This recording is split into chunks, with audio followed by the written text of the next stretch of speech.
guys. Punta ako ng lake. Tayo ng lake.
To try ko mag-vlog araw-araw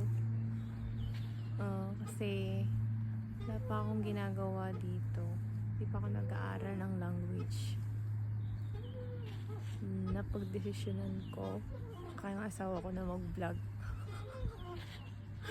Sabi niya with voice daw, nahihiya pa ako, kaya yung mga previous video ko may mga sounds, pero ngayon with voice ko. Kaya tingnan natin kung saan naabot tong video na to.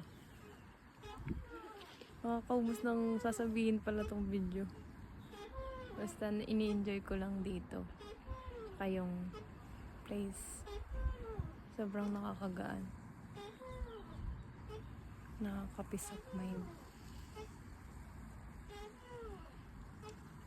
Ganda oh.